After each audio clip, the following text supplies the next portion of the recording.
Hi, welcome to NAB 2023. I'm here in the Epiphan booth with a live studio. We're really excited to introduce some big announcements today, and I'm so glad that you're able to make it. You know, year over year, Epiphan has done some incredible announcements at this event. It started last year with Unify, the virtual production workplace that we've created. Epiphan Connect for Microsoft Teams, bringing in hybrid workflows and turning in green rooms for anyone. And it also included a lot of new customers coming in and leveraging those technologies in new and exciting ways. I'd love to just highlight a few of those. It starts with Spanish rap battles, live streaming around the world to millions of members via Unify in the cloud. It includes the San Diego Housing Commission using Pearl 2's on-site with Epiphan Connect to bring in remote commissioners to engage with their constituents in meaningful ways. It includes a university in Norway, NTNU, using Epiphan next to Crestron and Panopto to fully automate lecture capture and deliver a higher quality experience for the students both in the room and remotely, while making it easy on the professors to simply walk in, scan their badge, and go. So what is this about? Well, it's about our promise to the industry, which is broadcast without barriers. We believe in making every space a studio, every video an experience. How do we do that? Well, we engage with virtual on-site and hybrid events, allowing you to capture, enhance, stream, and record professional AV signals from anywhere in the world. We want to support any workflow you create and or need to do that. So, what brings us today? Accessibility, the opportunity to bring in new partners and to address a broader marketplace. And I'd like to invite some important guests to the show to join us. First, Steve's here with me in the booth. Steve Vonder Haar from Wainhouse Research, formerly, now the Futurum Group. Absolutely, you're absolutely right there, Nick. The Futurum Group, I'm a senior analyst with our research firm, focusing on the worlds of enterprise streaming. Well, we've had a chance to engage over this last year, and you've really been very supportive in helping and engaging on us as we take this journey. And so I'm really interested to understand your perspective today. And first off, I want to say it was great seeing you a couple weeks ago. I was going to say that it's great to see you in person, because the last time I saw you, we were actually doing an online session, or you were doing an online session, and I was a interloper from outside. I saw you doing your webcast. It was promoted on LinkedIn. I hopped into the webcast. You had some great information. I needed to follow up with some questions for a research report that I needed to write. So typically in a webcast type of setting, you'll type your question away and send it to a presenter. But this time I was able to turn on my camera and I was popped into a green room. What's a green room? It's a place where you can kind of prep yourself before you go on stage. And producer was able to make sure that my audio was good, my video looked fine, and in a matter of literally 20 seconds, I was on the air, on screen, on video with you, asking my question live from my desktop. And that was a great way to participate remotely, and it really shows the flexibility of being able to do this type of what I call soft video switching from the cloud in a way that creates new types of content. Well, one of the things I loved, and thank you for joining, is that interactivity, right? It really makes the live aspect sticky. Speaking of which, if you're watching live right now, later in the show, we'll provide a link in the chat session and in the feed that'll let you kind of come in and join this event yourself and ask the questions live and in person. Also, feel free to use chat, and we'll get those questions at the end.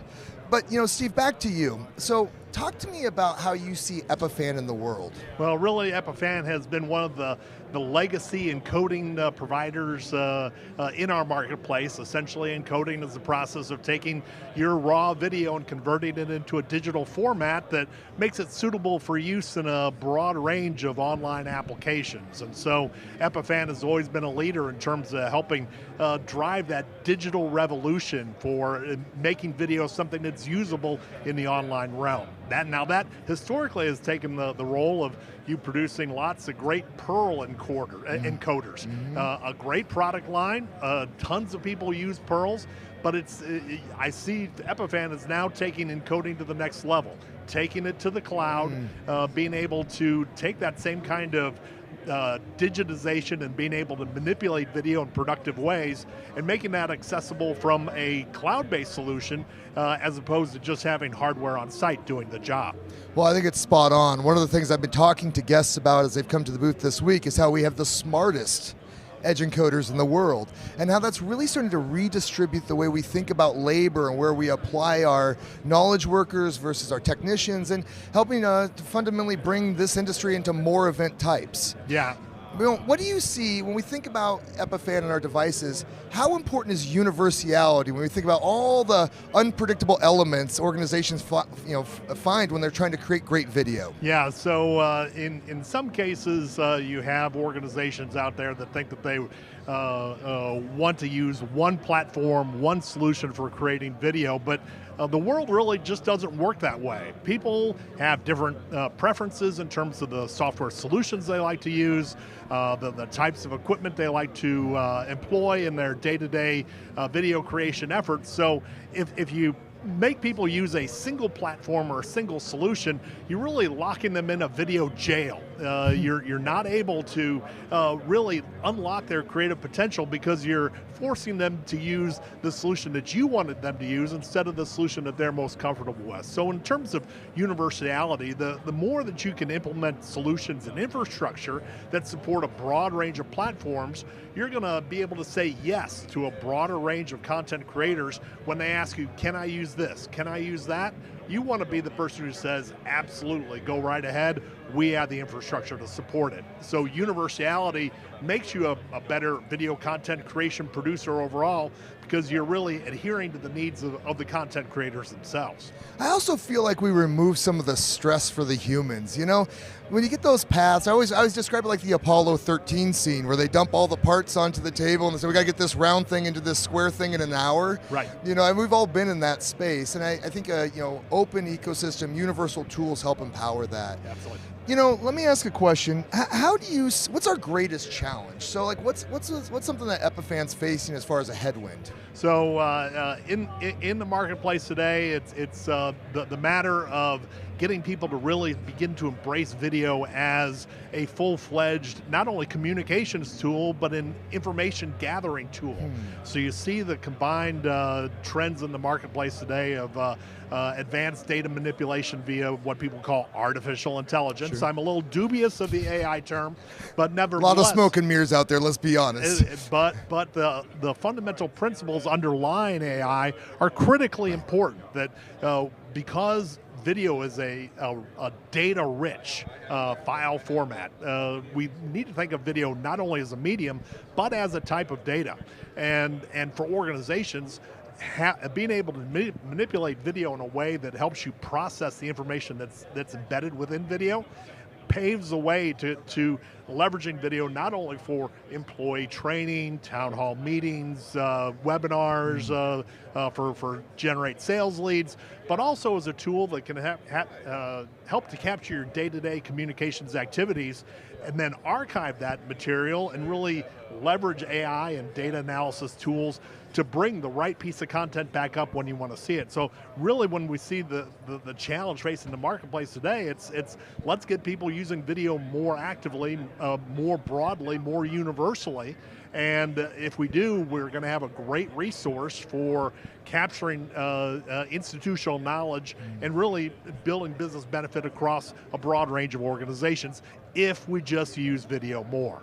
Well, I love it. It's a video-first approach, and yeah, it absolutely is. You know what we're going to bring in now is the folks that started that video revolution to begin with. You know, that's Zoom, and I'd love to have Andy Carluccio join us. Andy, welcome to the show. Thank you for joining today. Where are you joining us from? Well, thank you again for having me. I'm joining from my hotel room overlooking the parking lot of the convention center. So, really happy to be here. It's an illustrious life we live. So, what's a company like? So what's a company like Zoom doing at a place like NAB? You don't belong here. This is a media and entertainment show. Yeah, well, I certainly have heard that quite a few times, and I think that we can trace a lot of this conversation back to last year's NAB, where I was coming and looking at the broadcast market and how Zoom could be interacting at that. And I stopped at the Epiphan booth, and three things stood out to me at that point. First, Unify, and what that offers in a cloud-first video production workflow, where you have the ability to do high-scale, remote access, redundancy, and all of that management directly within a cloud portal. That was super interesting to me. Then I was thinking about the edge encoders with a value multiplier of a cloud backend, and what that looks like when you have these smart edge devices that are able to communicate with each other, as well as all the different routing that can take place with that cloud backend. And then number three was the power of fusing remote contribution technology with the Epiphan Connect platform and what that can enable, both from remote contribution from bringing in the guests, as well as the ability to say, hey, anything that's in my cloud infrastructure, I'm going to push that back as using Zoom, for example, like a CDN. So those three things really stood out to me, and we started that conversation. I'm so excited to be landing where we are today with Epiphan on this project. So Andy, we know Zoom is the purveyor, really one of the pioneers of the online meeting space, and you've been taking a lot of efforts in the past year or so as Zoom organizationally to expand your realm into unified communications, contact center, really becoming an enterprise-grade collaboration platform. But what I'm seeing also is that you also have an interest in doing live events. And tell me a little bit about what you're doing in the live event realm, and is that really an area of focus for Zoom moving forward? Absolutely. So as you identified, Zoom is about more than meetings. It's about connection and all the different ways that we connect to each other. And Zoom is trying to provide solutions that allow us to connect outside of the boundaries of time and space, if you will. So what's exciting to me about that in the event vertical is how we can enable global audience engagement, where I really think we're entering into the age of interactivity. And I think Zoom can be a core component of how we power that. So in terms of what we're actually doing to help achieve that, we're taking the technology that we built both for our core products as well as for our production tools, and we've opened them up to developers. We just announced this on Friday. So now developers can go grab our SDKs and our APIs and really utilize the Zoom developer platform to enable this video technology within their products. This allows us to leverage the industry experience of established names like Epiphan and use our core video technology to create superpowers for producers through working together. And Nick, from an Epiphan perspective, why does it benefit Epiphan to be hitching its wagon to these guys at Zoom? Well, I mean, it's obvious, right? Zoom has a massive reach, and their accessibility is unparalleled in the sense that, everyone understands how to use that interface and how to very quickly connect. And that, I love the idea that Andy just said. That's a superpower, right? That allows these producers to unlock entirely new types of events in entirely new ways. And it goes back to what I said earlier. That's really that idea of broadcast without barriers. That's that idea of taking every Zoom room in the world and making that a studio. It's about taking every Zoom call and turning it into a video experience, supporting kind of that Zoom event space that Andy described. So let me give you a sense, by the way, and for our audience, what's going on in the background. Right now, this show, you and I are here in Las Vegas. Andy's at his hotel staring at the parking lot. And we got Dan Wallace back in Ottawa, Canada. So we don't bring our producers on site. We remotely produce the events. And if you look at his screen right now, you'll see he's got Zoom on the left side of his screen. He's got Connect on the right. And what that allows him to do is to take those Zoom extractions and full HD isolated audio. I pull him out of the Zoom meeting, which is effectively a green room, as you've described, right? Dan's participating in that meeting as well with us right now. He can whisper in our ear, but won't be heard by the audience that's out there. We extract that in 1080p, 30 frames per second, really high quality video out of the Zoom server. So it's a cloud-to-cloud connection. Again, unbounding where you put your people. Really, the magic happens in the cloud, doesn't it? Exactly. And what that does is allows us to do a lot of really cool things.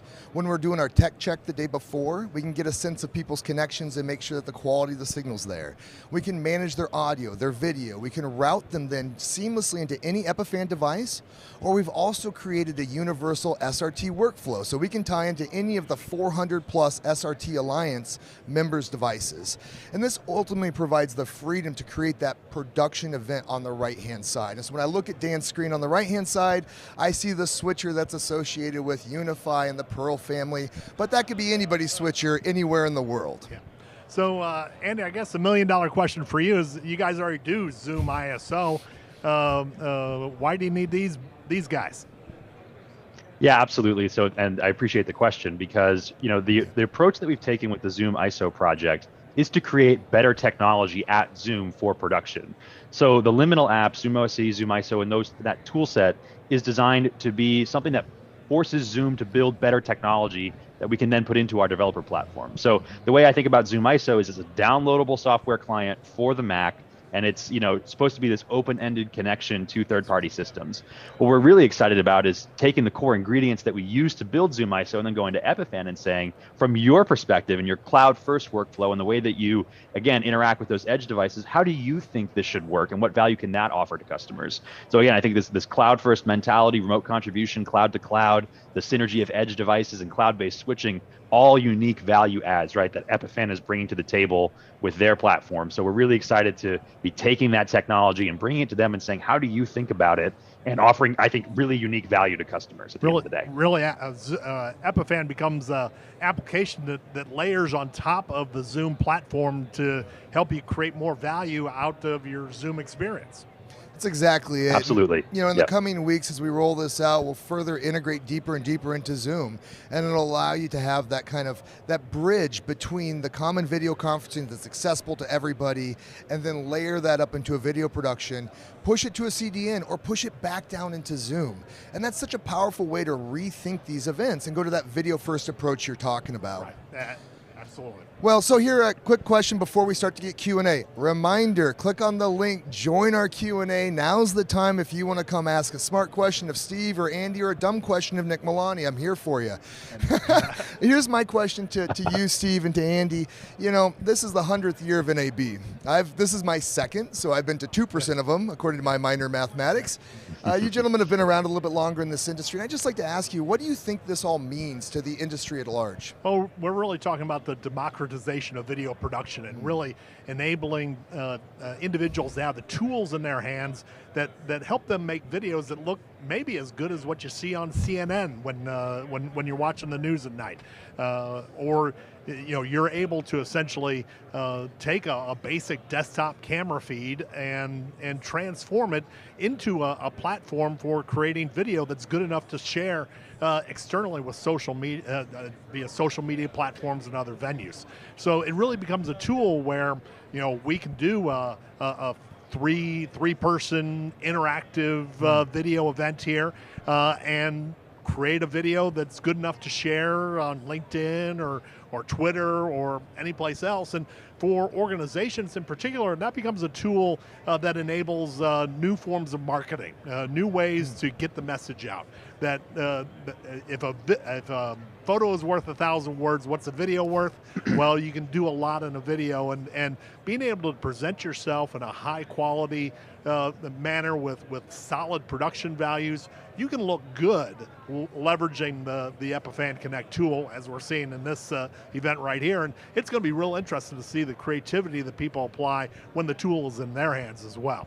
Amen. Amen. Yeah, Andy? absolutely agree with you. Yeah, and I think that not only is this going to allow us to create really amazing content, but we're going to be able to do so at extremely low latency. And what does that mean? It means that we have the opportunity to interact with our audiences at a global scale. And to me, that is a huge value add, because now we have things, like you said, that look broadcast quality, or maybe even better than broadcast, to be frank with you. But I also think that now the ability to do all of that with the ability to have the audience engage with us and actually affect the media that we're creating gets the audience directly invested in the outcome of what these brands are trying to do. So I think that we're building that community first approach through video as the thing that binds us all together, and we can think about how to interact at a global scale and have real interactivity with those audiences. I think that's going to be a huge value multiplier for brands at scale. I love that. I love that. And I'll just add from my perspective, being the newbie in this industry, I did spend the last 25 years, though, creating video content in multiple industries. And what I found is that we oftentimes resisted doing video. We resisted it because it was perceived as being complicated, expensive, and too much of a burden for the return. But now what we see in the world, 25 years later through my career, is it's a video-first world. We look at video constantly. So how do we efficiently and effectively create that video content, engage with people in a live way, driving interaction, as well as extending the content afterwards through on-demand assets. And that's part of that last part that we haven't talked about here, but we're using this tool to do pre-records for folks. We're using this tooling to really gather great content to then mix together for some of our other assets as well. So it's unlocking a ton of potential. Really, you have to begin to rethink your concept of what video is. We talked earlier before that a lot of people see video as that that piece of content that you consume at night when you're sitting on the living room couch. It's just a piece of media coming at you. Really, when we look forward with the types of flexible platform tools that are emerging for managing and manipulating video, we see video not only as a medium, but as something that can help us drive better communication and better interaction, and become a source of a reference source for organizations, because once that video is done, it just doesn't sit on a hard drive somewhere. It is now, through AI, more searchable, where you can get to the right piece of video, delivered to the right person at the right time. Hey, man, and I'll also say, too, sometimes it's just internal events. You know, the ability we used to do, you know, before we had any of these tools, we used to get together big groups, and I would stand on stage. I would hold court, so to speak. I would make sure that I had my assets matching my words. Everybody's focused on me. And COVID really broke that paradigm. And I think we're kind of putting that back together now. We're kind of putting Humpty Dumpty back together so that we can have really good, meaningful communications without forcing people to be on site, because that's also a silly request of the people. But you also, COVID and the pandemic have also driven the ability and the understanding that we can do these things remotely. So if we have the tools to combine those in-person presentations with viable input from guys like Andy over at the hotel, it's the best of both worlds. Amen. Amen. All right. Well, let's do this. Let's bring in some questions. I'm going to introduce George Burchell, who's our head of marketing. He's been in the background kind of monitoring chat and has some questions for us. George, what do you got? Hey, everybody. This is great. You know, I am the marketing guy here. So this is a question for you, Nick, and it's from me personally. Can you tell the people when Connect is available? It's a great question. We're running the show right now in Connect for Zoom. It's in staging, going through the final QA, right? We want to make sure that we have a robust tool that video producers can rely on, because it's mission critical stuff.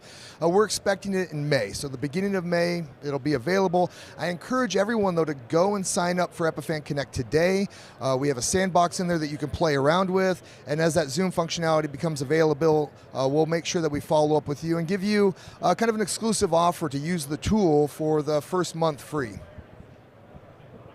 Beautiful. So as we've mentioned a couple of times in this show, we're trying to get people into this show, not just asking questions in the forums, which is great.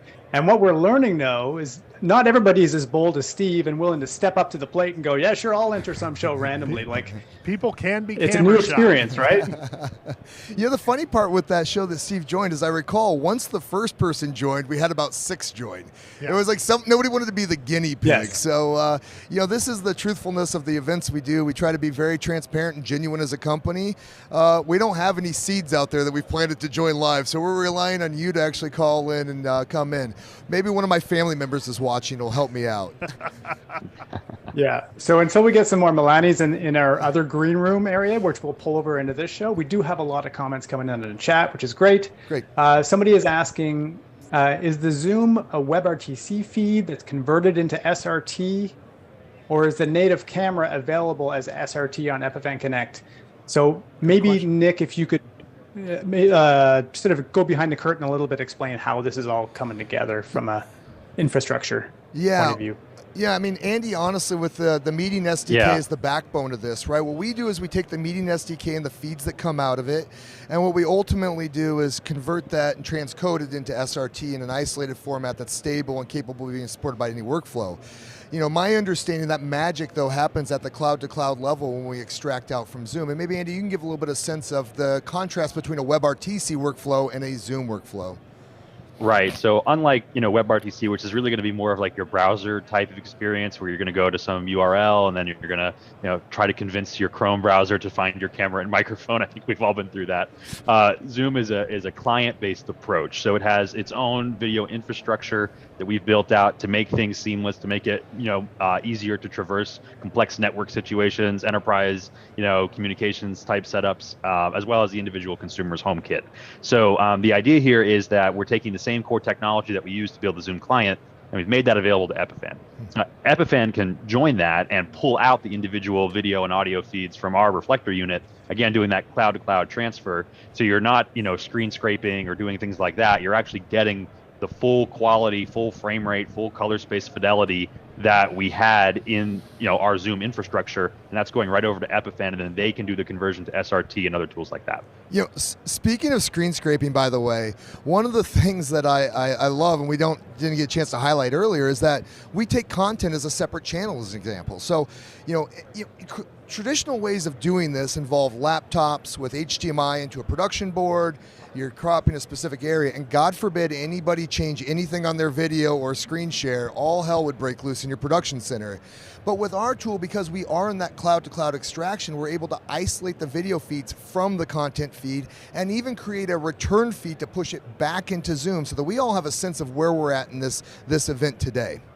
So that really enables a different kind of approach and a different philosophy. And these are the nuances that I think really, frankly, improve the lives of the people that, have their necks on the line, so to speak, when they're producing an event. And really, when you're looking at on-demand capabilities, that ISO is an important element as well for post-production. So often you do a webcast and you have somebody say something really insightful, and but they're not on the screen because it's a 3-second delay until that person appears on the screen. With the demos that you've shown me of Epiphan Connect, you're capturing each individual video feed as its own data file. Yep. So if you go into post-production and you have one 10-second snippet of beauty that you want to highlight and post to social media and shout to the world, you're not encumbered by having that person not being on camera for the first 3 seconds of that. You just go into their ISO file, grab the full clip, use that in post-production, and it gives you more flexibility in terms of the way you repackage the digital video buffalo, extending that content, right? We do all this work to build today, and you're absolutely right. There will be lots of cut downs of this video because we'll extract brilliant comments from all of us and then serve that back to the community to help them understand their journey as they're asking questions. I think it's a brilliant point. Yep. George, I see somebody in our green room. It looks like somebody was brave enough to join. All right. Yeah, we have our first guinea pig ready to go. We have Paolo joining us. Paolo, I don't know anything about you other than you're on our Zoom call, and please take advantage of the guests here. Hello, Paolo. Hello, how are you? Very well, sir. Thank you. Happy Tuesday. Where are you joining us from? Italy. Oh, I'm from lovely. Wonderful. Yeah. Lovely, beautiful. Yeah. Thank you for joining us in your evening. First of all, thank you very much for this new information. It's very interesting, of course, for us, and I think for all other people. What I'm interested in is to understand if I can also use the shared content that I can have during the Zoom meeting call, standard call, and also the whiteboard. All these data are available information that I can use inside my production, separated from the webcam of all the attendees of the. It's a great question, Paolo. I think one of the secondary extractions we get out of the server is that content channel and that content feed. Part of the power of this relationship, from my perspective, Andy, and I'd love yours, is that once we've created these connections into your SDK, we can start to evolve this business together, and we can start to look for things like whiteboards as another separate data feed that can be extracted from that server. And as Zoom continues to create world-class enhancements, it's our hope that we'll continue to extract those out and provide them as isolated feeds for us to go convert into productions. What do you think, Andy? Yeah, absolutely. So to the question, we do have that shared data channel. So whether you're sharing a video or slides or even some whiteboarding capabilities show up in that data feed that we can then pull out separately from the presenters. The other thing that's really cool about it is it also captures annotations. So you can have one person sharing and then other people writing on it and doing that, and then that shows up all in the image that comes back into Epiphan's Connect system. So yeah, it can be an interactive shared experience. You can do things like remote slide control, all of that stuff that's available inside of Zoom. Again, it's exposed through our SDKs, and then Epiphan can leverage them for the Connect product. Perfect. Thank you so much. Thank you, sir, Absolutely. for joining. Thanks for the question. Well, I think Yeah, thanks, Paulo, for stepping up. And I think Paulo's question is an absolute great example of how this applies in day-to-day marketing events. You have a product launch, and typically you're a preacher on the mountaintop speaking on a one-to-many basis, hoping that somebody's listening to you. And mind share is hard to get. People are going to give you 30 minutes, an hour to get your message across. Right. If you can take that time, you can take that full hour talking straight at them for a full hour, or you could really foster engagement by telling them what you're all about, what you're doing with that particular webinar, and then listening to them. Come back and have them give you feedback, just like Zoom just got feedback on its product right now. Now we got another checklist on the list for Andy to go work on. Well, I think that the reason why I'm smiling, Paulo, I really appreciate you joining from Italy. It's is that I always say that a lot of times the imagination of the industry lags the technology. And for me too, I hadn't thought about that application yet until he comes on and talks about it. And it's like, hey, this will unlock real workflows for people. And there's, as Zoom continues to innovate, Epiphan will innovate alongside as a partner, and this becomes that relationship. And it's something that, Andy, I've been really excited about. George, what else we got Very over nice. there? Yeah, there's a lot of people who really want to know how this sausage is made. So we could probably spend an hour talking about all the pieces that came together and all the things that Dan Wallace and myself and our team on the show floor were doing over the last 2 days to get ready. But what we'll do is we'll package this later and we'll send out a much tidier version of that story so everybody can understand, all the bits and pieces along this. But we have questions about, someone is asking, they say the rate limiting step of remote production is getting your video into the cloud. So how has Epiphan and Zoom positioned this to make this a seamless process? Well, I think that's the beauty inherently, is that we start in the cloud to begin with and we never leave the cloud, right? A lot of historical examples require us to use a PC in a room somewhere to then extract, whether via HDMI or via other third-party tools, to try to get it into their production board. Here we start natively in cloud, so from there we're able to do anything with it. We can pull it down to an edge device like the Pearl family. You could bring it to any one of your, Grass Valley, Evertz, High Vision, blah, blah, blah, blah, blah, 400 companies that support SRT. But when you originate in the cloud, that fundamentally removes a lot of the error and failure points. It fundamentally improves the reliability and also offers, not for nothing, some redundancy. We oftentimes will send multiple Connect instances into a single meeting so that we can get it to 2 different producers, so that way we can have a backup if something goes wrong. So that's a little bit my perspective on it. And Andy, Steve? all I can say to that question is, Zoom has been sending video to the cloud for more than a decade. So, Andy, I think you got this down, huh? Yeah, I was going to say, I think, our mission is this frictionless communication system designed to be able to bring people in. And I think that, through the past couple of years, that has played well in our advantage. That it was really easy to get on board and connect with your family or connect with your colleagues through the Zoom platform. And obviously we exploded during that period of time. So I completely agree. And from a remote contribution perspective, the beauty is for the remote guest, it's as simple as joining a Zoom call, right? And now you've got them into that cloud production ecosystem. They don't have to be, setting up relays and encoders and all that other stuff to try to get through that, their network infrastructure. You're not worried about double NAT. You're not worried about any of that stuff. You're just logging into a Zoom call, even from a mobile device, right? And now we've got you into the production feed. Yeah. Speaking of which, we have another guest who's jumping in here. Cool. We have Dennis joining us. So Dan, whenever you're ready, let's bring Dennis in. How can we be of service to you, Dennis? Hey guys, I'm in the live events and video production space as well. I've been taking a bunch of brand companies and helping them transition from the exclusively live into the broadcast medium over the last 5 to 6 years. For me, the power of Zoom ISO, especially, and the edge use of the Epiphan Pearl, which we've been employing pretty critically across our systems, has been really useful. Epiphan Connect really does feel like that next level, where my clients specifically are always looking for that next value add is about audio sweetening.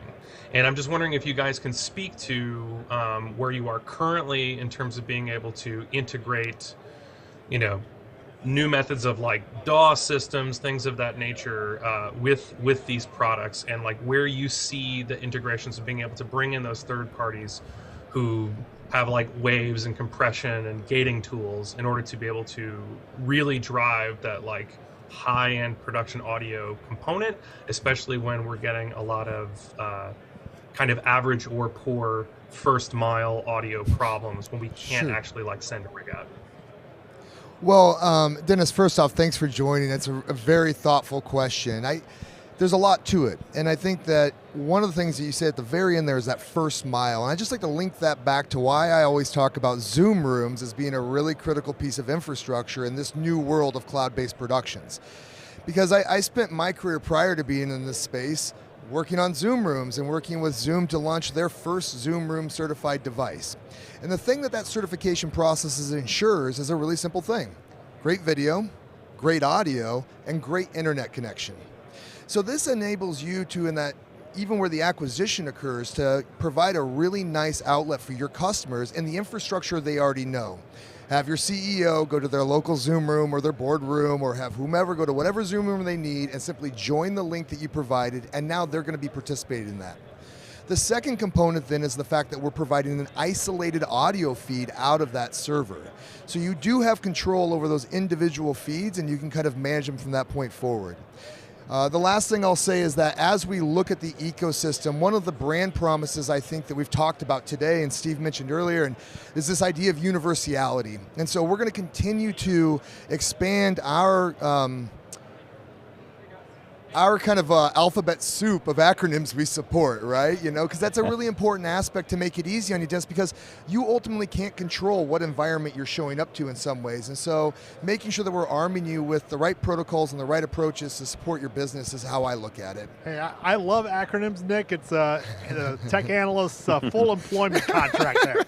You get paid by the acronym, right? Yeah, paid that's by in the acronym. Future group. You Yes, got it. Okay, got it. Absolutely. Andy, any other perspective from your experience in this space? I was just going to say the same. You know, I think that, you also now, through integrating our technology, have access as we continue to innovate on our audio side as well. So we think about, being the portal into that ecosystem. What things can Zoom be doing to improve, our audio space? I think we are early on things like original sound. I think that's something that makes Zoom really powerful, is the ability to have these off-board devices and pass that audio into Zoom directly without it going through, other things like echo cancellation and compression that are really designed for like the audio conferencing use case. I also think, we just introduced like a low latency audio mode that I think is interesting, and it's targeted more at a musician style use case. So as Zoom continues to innovate on its core technology, because Epiphan is building against that, those benefits are going to travel upstream to all of the products that you're using that integrate with us. It's a great point, Andy. It comes back to that partnership, and once we're connected, we can continue to evolve and define the market. It's fantastic. Dennis, any follow-up question for us? Does that make sense? Anything we should be thinking about specifically? No, it's just I feel like one of the real powers of this is that being able to do more. I think going back to the earlier part of the conversation where it was very difficult to convince live events producers of the value add of doing video. And the reality is that while most events for 500 people for a marketing event can get those touch points, it used to be so limited. It was a one-way contribution. I show you this thing, and that's what it is. And this is a classic example of where you guys are on the floor at NAB, you guys are around the world producing this thing. I couldn't make it to NAB, but now I can be a part of this conversation, and I'm just a person who like you are on the show floor, Dennis. Yeah. Doesn't get closer than this. Yeah. I know, but I think that this nature of being able to democratize and decentralize this workflow is really critical for being able to say like, hey, even your town halls, your small meeting spaces where you feel like there isn't a huge benefit to bringing a full crew, well, you don't have to. Now we're talking about bringing a much smaller thing. And let's say you're doing a meeting in a coffee shop for like 50 people, but you're a Fortune 500 company, and you're like, this is a B2C and B2B relationship. It's got to look good. It's got to feel good, but I can't spend 50 grand on this job. Exactly it. How can I send a guy or two, set up a thing, get it in, pump it into the cloud, and get the full broadcast experience without having to drive an entire team, plus also being able to leverage a lot of this technology that we bought in the midst of the pandemic. Right.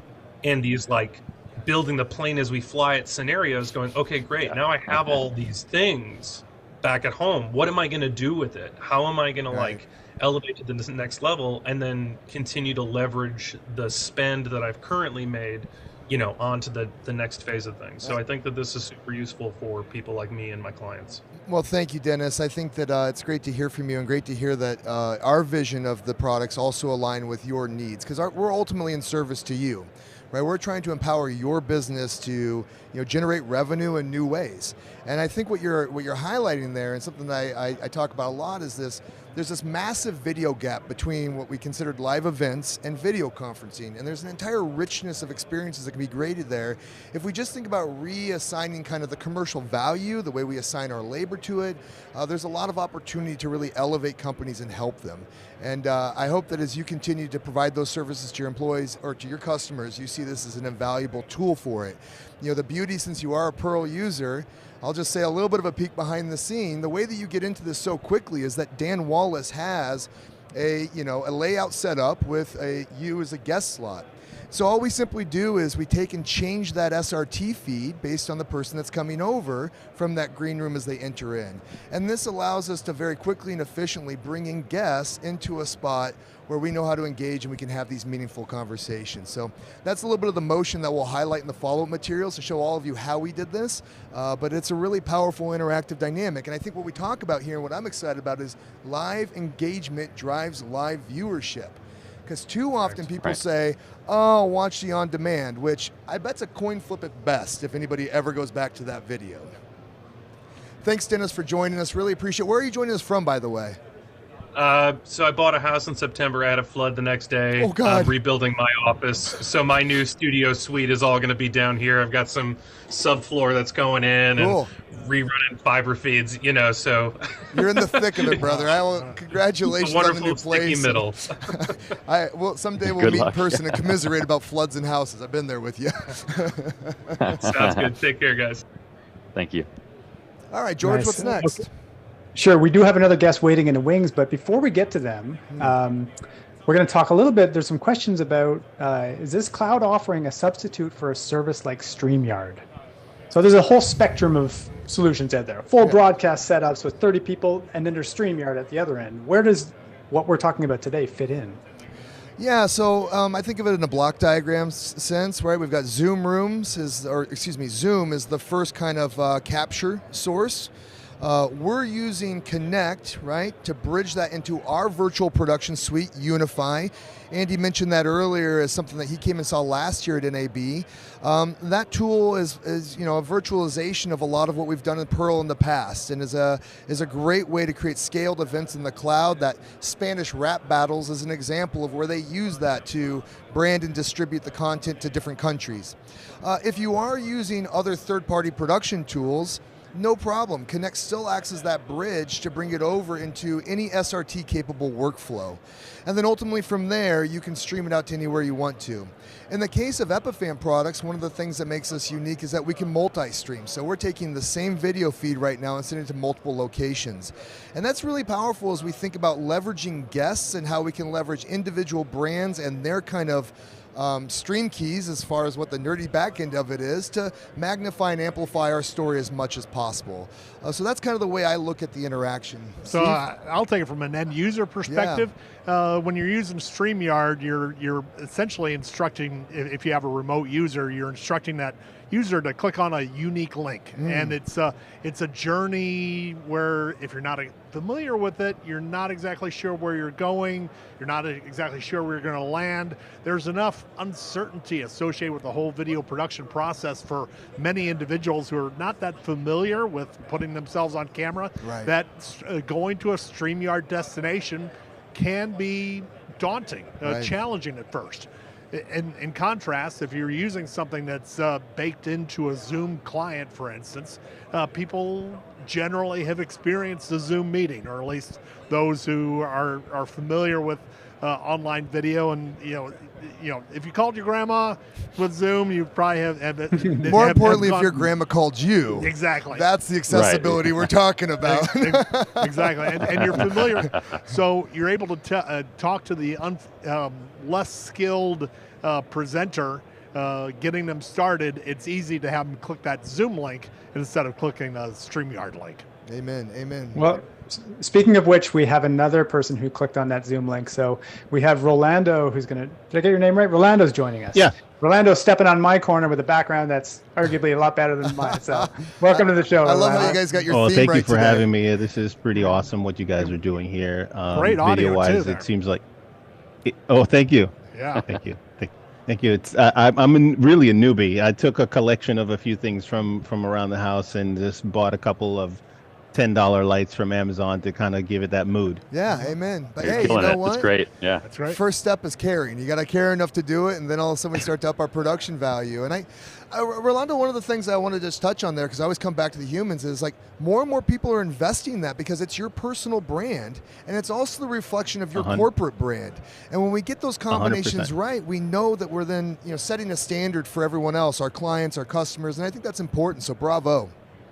It's the new suit and tie. It's the digital. Oh, presence good of one, that, Andy. yeah. Good one. Say that again. I don't know if everybody heard it. What was that, Andy? It's the new the way that you appear inside of this platform is the new suit and tie, right? And it's the things that give us authority in these. And maybe it's not the way the world should work, right? The way that we appear, but it is the reality, right? And that if you come in with really high quality video and audio, you sit in a different place in these meetings than others do who are just coming in from a laptop mic and webcam. Yeah. 100%. I had spoke to a guy at IBM. This was towards the beginning of the pandemic. And as it was rolling on, he said to me they were fully invested in video and they were doing a lot of things to upgrade what they were doing in terms of video and doing live stuff. But what they basically were saying was that, like you said, this is going to be your new signature card, your new calling card, your video and what you look like. And people still consume things with their eyes, although they're more forgiving, for the dog barking. People are still bothered by seeing up the nose shots, right? Yep. And less than favorable audio, right? Really grainy video. And so people are going to want to invest because it is your brand, like you said, and that's exactly what I've done. I do some podcasting as well, so it comes with the territory now. Amen. But the question I had was to piggyback a little bit on what you said about StreamYard, because we've been using different platforms like that over the last 3 years to really engage with guests, interview them and whatnot. And I'm really interested because I'm talking to you and coming through you with an Epiphan product attached to a Sony camera right now. Great. Capture card. Thank you for your business. You're welcome. And I wanted to know, as you roll out this platform, it seems like the Zoom client, I'll call it a Zoom client, will be the way how people log in and get started. And so Zoom, because they're here today, is that the only partner that you're going to have? Because like for us, we've used some of the other like StreamYards and whatnot. We also use Zoom for conference calls and that kind of thing. Is the vision so that to become a competitor, so that you become a StreamYard like, and that you can bring people through your cloud service offering and using edge clients like Zoom, or what's that look like? What could give me a roadmap for what that's going to be look like in the next couple months? Andy getting the hardball question. I won't speak to Zoom's roadmap.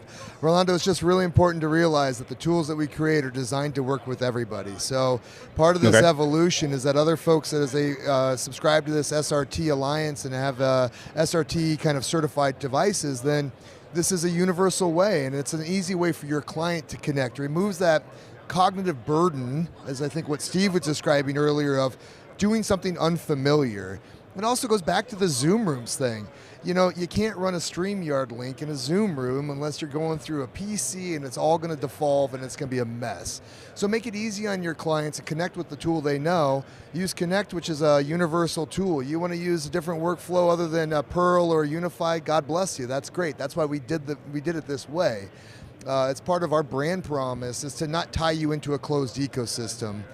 Andy, I don't know if you have Yeah. anything else to add. Yeah, there's one thing I can add on this is that I think that the architecture of Connect really does speak to a wide variety of ways of both pulling things in and pushing things out. So you do have, the conferencing providers as a means of pulling in, like we said with Zoom video as an onboarding for the guest, but you also have the ability to take a Pearl, plug a camera into it, and beam that up into Connect. Or you have the ability to take a Zoom guest and beam them out of another Pearl somewhere else for these, connected experiences that weave together the on-prem and the cloud piping, so that you have the opportunity just to connect anything that can plug into these devices now shows up in the same way that somebody who's joining from a Zoom call would show up into that ecosystem. So I think that there's a lot of, interesting interoperability and the ability to, open up an endpoint if you're working in the cloud first workflow and send it in that way as well, and then play it out into a Zoom call. I think all of these different things, you can come in and out from any angle.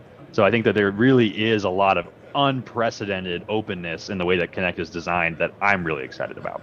Well, I'm excited about it because, as a business, when we service our clients, and we are a Zoom partner, by the way, it will provide another path for opening their eyes to integrating more of the Zoom architecture into the business. Because on the enterprise side, you can have folks that have Zoom alongside with Teams and a different phone system as well. So it gives us another reason to upsell the Zoom ecosystem, so to speak. Amen. And Rolando, one thing I'll just throw out there for you is you're continuing to take your journey and, understanding these tools. And there's so much evolution happening on a daily basis, right? This is really an emerging market in a lot of ways, what we're talking about here. I just want to, give kudos to the team behind the scenes at Epiphan. We really have world-class training tools. We've broken down a lot of our virtualized tools as well as our edge devices into quick, 1-minute videos that help you understand how to integrate this into your workflows and simplify and demystify this thing. And that's really important to us, that transparency, that making it easy on everybody involved. So I hope that you continue to take that journey with us and you see for yourself. Absolutely. And by the way, Philip, you sound like Michael Kay, who's the broadcaster for the New York Yankees. I don't know who when I turned the broadcast on earlier, I'm like, did they get Michael Kay to do the I swear to God. Rolando, I love it, until I saw your man. name, I was like, oh, it's not Michael Kay. Maybe it's just it's an AI-generated sampler of Michael. Right. Well, I'm going to tell you 2 reasons why I love that. I've been on video a lot in my career, and every time I hear myself afterwards, I hate the way I hear. So I'm going to go listen to this announcer, and I'll feel a little bit better. I'm a Tigers fan, by the way, so we might be battling there. Yeah, for sure. Also, I my wanna other point cap, I something don't have out. my Yankees one, but Michael Kay is the. When you turn him on, you're gonna yeah, there's some familiarity there. I just want to say one other quick thing. This is how you know we're doing this genuinely. My name is Nick Rolando, and you wouldn't know that because in Zoom it says Philip Sandler. Well, why does it say Philip Sandler? Yes, it does. Well, because Philip Sandler is our trade show manager, and he's the one that logged into the credentials during the setup. Well, then I apologize. Oh, it's fine. I actually love this because there's a truthfulness to how we're doing this, and I want people that are watching to know we're using the tool. This isn't. That's right, Philip. This isn't tell. This is show. Yeah. And there's some of that clumsiness that comes along with it. And I'm here for it, and I love that. So thank you so much, Rolando, for joining. Thank you for your support, and we look forward to supporting you as you continue to grow your business and evolve. Awesome. No, thank you. Thanks for having me. Have a good one. Actually, I wanted very to nice build to meet off Rolando and ask Andy a quick question. Can Zoom Rooms become a broadcast studio if you combine it with Connect? Absolutely. So anywhere that you have an endpoint, right, that can pull into our ecosystem, you've got a studio. Yeah. And that's the value multiplier that I think that a cloud-based solution like Unify can have, is that anybody, even a mobile user, right, who's out and about, and you want to get that feed from on site and get that back into the studio, get that firsthand connection. Yeah. I think that's a huge value add as well. So yeah, Zoom Rooms, and as Nick talked about, the certification process and things like that, Zoom is paying attention to quality for both video and audio as well as the connection, right? So you can feel comfortable that when you walk into a Zoom Room space, you're going to present yourself in a good way when it comes into the remote contribution side for a cloud-based production. Yeah, listen up, resellers, right? Well, and I really, I'll tell you, the thing for me is there's so much uncertainty when you're trying to pull these events together. And what Zoom Room represents to me is a safe space. It's like if you can just coach your customers to go to Zoom Rooms, you remove so much variability in this entire equation. And that's hugely beneficial both to the people that are guests joining and to the people behind the scenes trying to make the event work. And so I think that's a motion we're going to see unlocked in a very powerful way with this tooling. Yeah, I'm excited about the idea of like a multimodal space as well. Like, yeah, we can go into this room and have a meeting. We can also go into this room and we can be broadcast ready. You know, I think that's a huge value multiplier as you're looking at designing physical infrastructure. Amen. I mean, if you already invested that money in those rooms, they're everywhere, they're ubiquitous. Why not leverage them for additional value? Why not make it easy when your CEO wants to join CNN and give them a place they can go into, again, with all the hassle. And frankly, you know, when an event crew shows up, as a person that's been on the other side of that camera, it can be somewhat intimidating if somebody doesn't do that for a living. Yeah. A Zoom room is not intimidating. They use them all day, every day. So I think there's a familiarity there that's nice. Yeah, and years ago in the early days of streaming, we did a consumer and end user survey asking where do you produce most of your webcasts, and every year it came back 70% plus produced them from the conference room. So literally by putting a Zoom room equipped with Connect, you're already tapping into established behavior. People think of the conference room as their corporate broadcast studio, so it's a great compliment to bring Connect and Zoom rooms together in that manner. I love it because you're meeting the customer where they are. Right. That's a really powerful statistic. Thank you, Steve.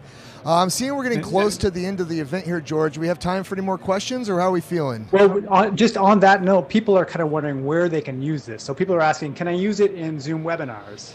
Can I use it in Zoom rooms? So you just talked about that. They want to use it for Zoom breakout rooms. Where does the boundaries fit for all the places, all the endpoints that you would say, Andy, for a tool like this? So again, by building with the meeting SDK, anywhere that the meeting client can go, you know, so can Epiphan Connect, right? Which is so exciting. So breakout rooms, you know, you should be able to take it and push it into a breakout room. You should be able to, you know, join our webinar product as well. Come on as a panelist, bring Epiphan there, and then it should be able to grab the other panelist video feeds. Even our Zoom events platform, we now have joint flow where developers can take the ability to bring our meeting SDK through our APIs and get into our Zoom events platform as well. So it'll depend on how much, you know, is leveraged at each stage of the product release cycle. But from a Zoom perspective, we have given all the tools that are required to get to all of those places, and we're excited to see, you know, what developers can do to leverage that to bring production into all of those different spaces. All right. I appreciate that support, Andy. We're excited to continue to develop. George, I'm always sensitive of time. You know, by the way, great job on content. We are 21 minutes.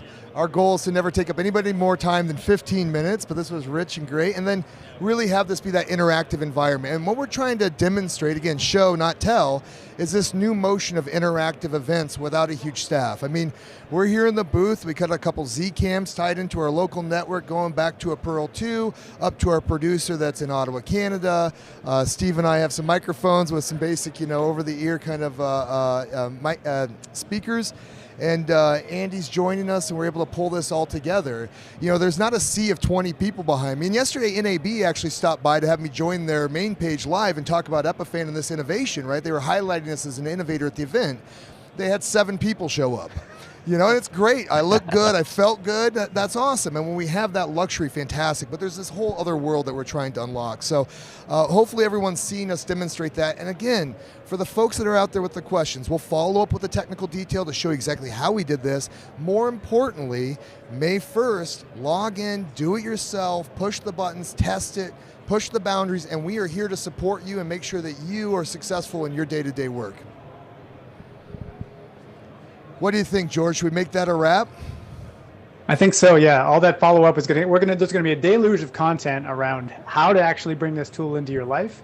And check it out at epiphan.com/Zoom. That'll bring you to the product page where you can try it, you can dig in, you can do all that stuff. So this has been great. Thanks, everybody on this panel here for joining us. Very good discussion. Thank you so much, Steve. Thank you, Andy. I really do appreciate it. And thank you for the guests for joining. It is such a cool dynamic. I mean, that motion is just so powerful. This is the future of webcasting. We're going to look back 5 years from now. You look at the staid, old-fashioned type of webcast, somebody preaching from the mountaintop, and that's going to look so outdated. Yeah. So, but if you can integrate engagement, right, bring in your audience, it's so much more of a dynamic experience. I've enjoyed it as a presenter, hearing from the folks online. As have I. Well, on that note, no better summary to say thank you for joining, and please share with colleagues and other folks that might benefit from this type of technology, and we really appreciate your support. Have a great Tuesday, and again, live from NAB at 2023, I'm Nick Milani, Steve Haar, Andy Carluccio, George Burchell, and the entire team behind the scenes, Dan Wallace, Adam Palmer, thank you so much. Have a great day.